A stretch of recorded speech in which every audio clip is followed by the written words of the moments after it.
So whenever we talk about Donald Trump, the markets, the economy, I always tell you guys the same thing. Follow the money. As it turns out, Trump and his people are trying their best to hide the money and hide the numbers from you.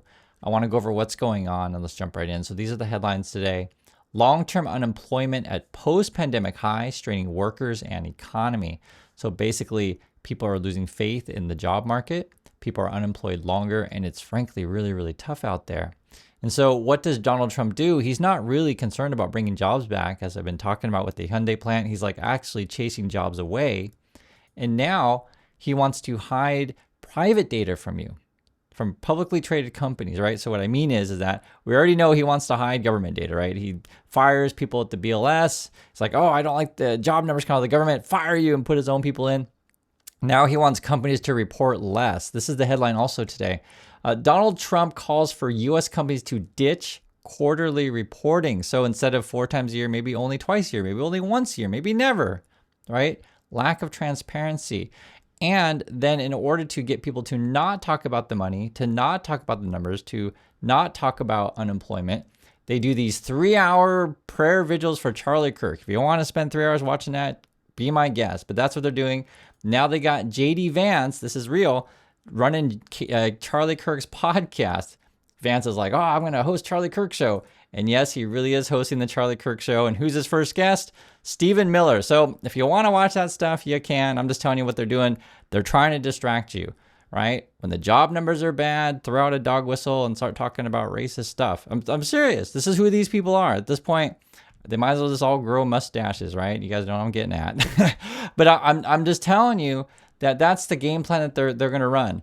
The economy is going to take a dive. Trump's going to continue his scams. And so they're going to try to hide the money, hide the numbers. And now they got Vance talking to Stephen Miller on the Charlie Kirk podcasting. So I guess we got a administration full of podcasters. For reals.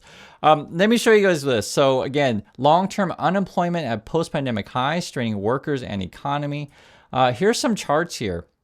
If you read the first chart, confidence in being able to find a job is at an all-time low. It really is bad. Confidence in being able to find a job is at an all-time low. It's at 45% and sinking. And I told you guys this before, as to why the Hyundai story is such a big deal, is because these were actually jobs coming into America. People coming to build factory, finish the factory, create thousands of jobs, bring in billions of dollars into the state of Georgia. Not just Georgia, but the economy as a whole, because now Trump's putting that whole thing under threat because the Koreans have multiple factories in USA. You're talking like 20 some. I showed you guys these maps of this stuff. It's like billions of dollars. And Trump basically demonstrates it's not really about the jobs. It's all about the grift for him. And it's sad. I mean, it's just so frustrating because I already know how this is going to play out. I'll tell you what it's going to be. You're going to turn to other channels. They're going to talk about, oh my God, Stephen Miller went on the JD Vance show. Look what Miller said. Oh my God, look what Vance said. Oh my God, I can't believe how racist they are. And yes, they are racist over there. You already know this, right? But people are skipping over the money part, which is like, honestly, like if you talk to just regular people on the street, right? Get off the internet, get off of TikToks or whatever, talk to the right people on the street. People want to put food on their table. They care about jobs. What's going on with the price of houses? Like everything's so expensive and you need a job to pay for said things. You want raises and stuff like that. Like this is the stuff that matters. And then what the Trump people are going to try to do is hide how bad it really is. And then Trump comes out and tweets all the time as you're all going to get rich and look at my Trumpy crypto coin. No, seriously, he's got this Trumpy crypto coin stuff.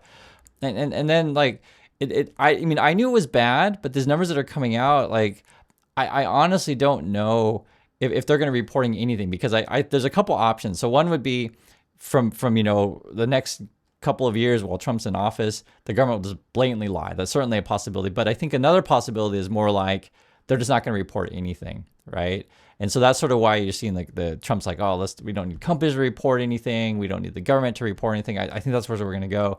Because if you see this here, it's a share of jobless Americans who have been out of work for 27 weeks or more, and that's starting to tick up.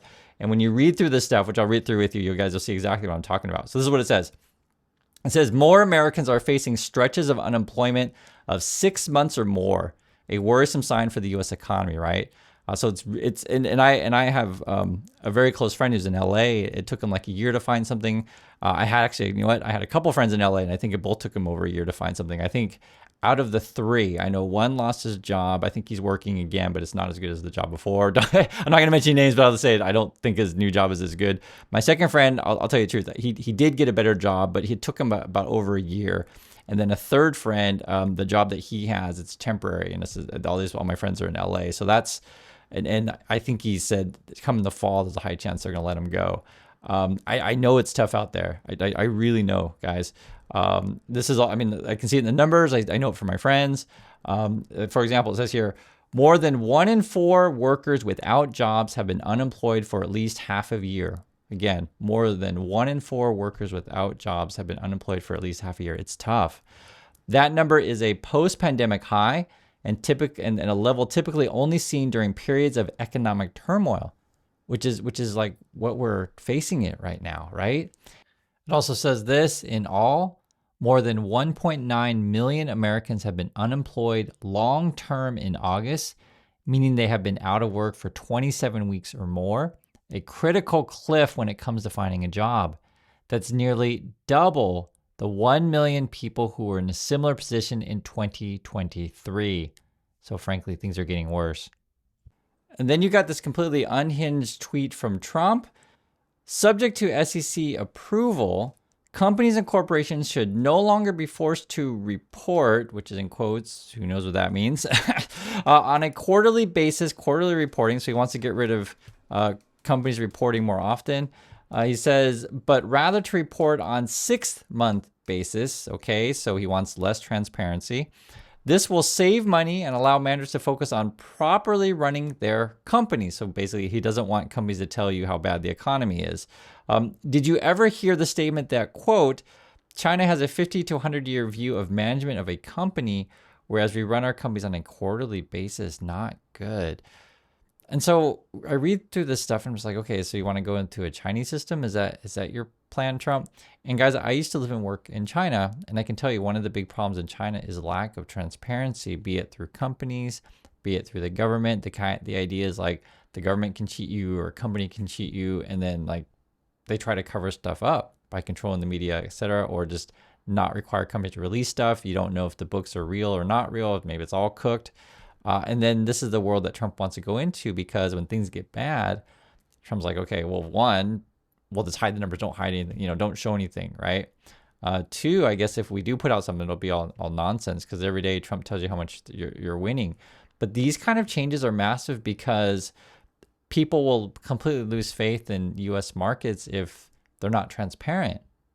And then you have the issue of like, okay, so how bad is it really? That's really the question. And I showed you some numbers before regarding the job situation. We know that's bad, but if we start requiring less, reporting and less transparency, what will investors think about, confidence in U.S. markets? The current person over at the SEC, right? He wants to now be less aggressive on enforcement. So, more scams, etc. So listen to what he says though. So first is the headline: Donald Trump's new SEC appointee scraps aggressive enforcement agenda. And this is something that the Trumpers and Republicans hate. They hate accountants. they hate people like, wanting to show real numbers. They hate regulators, right? They hate people who want to protect consumers, basically. They're all about deregulation. They essentially want to, what it is basically Trump is the Joker or the Penguin, however, pick your favorite Batman villain. And he wants to run everything like Gotham and basically fire the police and bring in all the supervillains. That's basically what it ends up being. And the supervillain's like Elon Musk, right? And you can decide which supervillain he is. This is what it says. I'll read it through with you guys. The head of Wall Street's top watchdog, so again, regulators, is moving to scrap aggressive enforcement agenda pushed under former President Joe Biden. So the Biden people are like, hey, let's get enforcement in there. Regulation, transparency. We don't want people scamming you. Basically, protect consumers, protect investors. So that's what they want to get rid of the police, essentially, is what Trump's up to. And we know this already. Trump fires FBI, CIA, all sorts of people. I mean, he's just all about firing people all the time, right? Pledging to give businesses notice of any technical violations before regulators bash down their door. Okay, so if they do, if they do come in, knocking on your door, they're going to warn people ahead of time. Or The way the Trump people are going to have it is that if you want protections, bribe off the government and you'll be fine. I think that's what it ends up being. Paul Atkins, who this year was appointed chair of the Securities and Exchange Commission by President Donald Trump, told the Financial Times in an interview in Paris that the agency was geared to go after, quote, crooks. Really? But you're also saying that you're, deregulating, etc. Because this is also what he says. Let's listen to the quote. If you lie, cheat, or steal from your investors and steal their money like disgraced former financier Bernie Madoff, we'll leave you naked, homeless, without wheels. Okay, so I'm on board there, but listen to the rest. But then he added there were, quote, other gradations of that where you have to give people notice. Okay, so what do you mean? Well, you can't just suddenly come and bash down their door and say, we caught you, you're doing something, and it's a technical violation. Okay. And then he goes on to start talking about Trump's and the crypto stuff, right? So you make the connection here. So basically, if you bribe off Trump or if you're in certain things that Trump likes, no regulations for you. But if you don't kiss the ring, more regulations for you, more enforcement, right? Atkins is reshaping the commission, an independent agency tasked with protecting U.S. investors, right? So that's what you should be doing, protecting everyone. As Republican regulators adopt a more business-friendly stance, unleashing deregulation drives. That's what the Republicans want. That's what the Trumpers want. Deregulation, remove rules, right? And rolling back tough enforcement programs adopted by watchdogs under Biden. Since January, the SEC has dropped a string of cases and investigations targeting crypto platforms. Do you see where this is going? So Trump, again, will make enforcements and penalties for companies or people who don't kiss the ring. But when it comes to crypto, dark money, this kind of stuff, money laundering, well, let's just turn a blind eye, right? So cancel a string or dropped a string of investigations targeting crypto platforms, a number of which donated to the inauguration fund for Trump. Is that any surprise? The president is a crypto champion, of course he is, who has reported income of almost $60 million from one of his digital ventures and has touted his own Trump meme coin on social media. Atkins did not comment on those cases, right? And then on top of that, while he's trying to hide numbers, he's supposedly doing some sort of deal with China over TikTok. Both Bessent and Greer, if you want to watch this stuff, you can. But basically, they just come out and say, well, due to Donald Trump, we got a deal for TikTok. And both Bessent and Greer say the same thing. Wow, due to Donald Trump. It would say Bessent's like, getting this framework was made possible by Trump. Greer says, President Trump played a role in this, blah, blah, blah. And then it really is blah, blah, blah. I can't stress enough how much of a clown show this stuff is. It's like, it's just, this stuff is just on a daily basis. And then Trump's going out saying, okay, I'm going to call Xi on Friday from China. So I don't know what to make of it because I read two different things. Bessent and Greer saying they made some sort of deal. There was someone also from the inside the U.S. was saying, no, there's no deal. But then Trump's claiming he's going to have a phone call with Xi. So there's that. And then here's the actual tweet from Trump. He says, the big trade meeting in Europe between the United States of America and China has gone very well. It will be concluding shortly, okay? A deal was also reached on a certain company, that's TikTok. I don't know why we're certain in quotes, who knows, but it's TikTok, that young people in our country very much wanted to save. They will be very happy. I will be speaking to President Xi on Friday. The relationship remains very strong one, President DJT. So chances are Trump's trying to get one of his buddies to buy TikTok and they'll work out some sort of sweetheart deal. You know, we don't know the details of this stuff, but I wouldn't be shocked if there's some sort of bribery stuff going on from China to Trump. I mean, this is all a game for him to put money in his pocket. Just make that really clear. And then you have this other bizarre thing as well, which this is probably part of the negotiations, and this could change it at a moment's notice. But China supposedly is doing some enforcement on NVIDIA claiming antitrust violations. So, but I think this is tied to the TikTok talks. I know literally we're talking about TikTok. And for all we know, Trump's going to be like making a deal to like, hey, you know, China, I'll do whatever deal you want, but just make sure that TikTok algorithm benefits me and you know, Trump's account will suddenly have like a bazillion followers. Seriously, that's what Trump is interested in. He's not interested in jobs. He's interested in getting more followers on TikTok. As crazy as it sounds, that's who the president of the United States is. But it's not shocking when you see, Vance is mostly interested in having Charlie Kirk podcast stuff for reals and having Stephen Miller as his first guest. So that's my thoughts on this stuff. Please be careful out there, and I'll catch you on the next video.